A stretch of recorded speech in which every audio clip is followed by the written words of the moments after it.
Comme vous le savez, c'est l'année 2018. C'est une année électorale.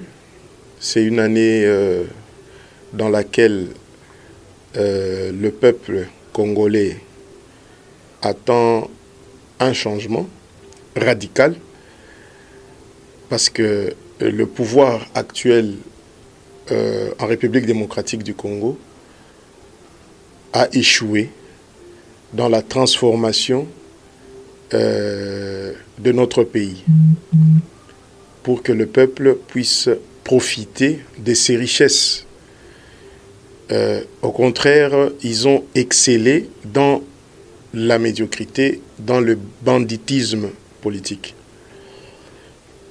Alors, c'est la raison de ma venue ici, chez moi, au Kasaï oriental, pour encore une fois de plus, m'imprégner des réalités que je connais déjà, de la souffrance de la population.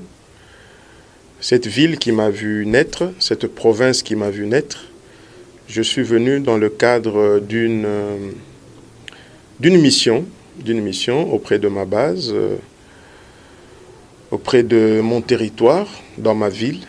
Donc c'est ça la raison de ma venue ici. Et comme vous le savez, donc il y a eu à Kinshasa le congrès de l'UDPS, parce que depuis la disparition du président Étienne Tshisekedi Wamulumba de heureuse mémoire, le 1er février 2017, le parti était sans président, alors que nos statuts nous demandaient nous obliger, en quelque sorte, d'organiser le congrès dans les 30 jours. Mais vous avez vu que le pouvoir qui est en place a usé des manœuvres dilatoires pour retarder le rapatriement du corps du président Tshisekedi à Kinshasa, pour des obsèques dignes de son rang. Alors, on a vu que le temps était en train de partir. Le parti a organisé le congrès et le président Félix Tshisekedi a été élu avec une majorité écrasante des délégués qui étaient à Kinshasa. Donc, et de ce congrès, le jour de son discours d'investiture, le 31 mars, il a accordé une grande importance dans son action en tant que président du parti à l'unité du parti. Donc avec le président Félix Tshisekedi, ces histoires de elle telle ne va plus exister, parce que on ne peut pas concevoir qu'un parti soit divisé. Des deux, c'est la conquête du pouvoir au niveau de la présidence de la République, au niveau du Parlement, Assemblée nationale, Assemblée provinciale, au niveau de la Chambre haute, au niveau des entités territoriales décentralisées. L'UDPS est déterminé à concourir et à aller à la conquête du pouvoir, donc pour démontrer justement que nous pouvons mieux gérer ce pays, faire mieux que ceux qui ont dirigé ce pays depuis 1960 jusqu'à ce jour. Donc c'est dans ce cadre-là que je viens voir ma base, échanger avec la base et lever les options. Parce que vous savez qu'il y a eu du bruit, ça c'est des bruits de service. Hein.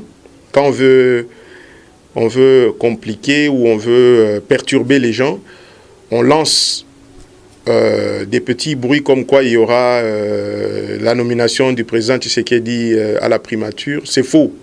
C'est parce qu'on approche de la date du 24 avril, date à laquelle il va tenir un meeting à la Ndjili Place Sainte-Thérèse. Donc il fallait un peu jeter des faux bruits comme ça. Et vous le savez, l'actualité aussi, c'est la machine à voter. La machine en soi n'a pas tellement un problème. La machine, c'est une machine comme une voiture, comme un climatiseur, comme voilà, mais c'est la fiabilité, c'est les personnes qui vont gérer cette machine, les personnes qui gèrent le processus électoral.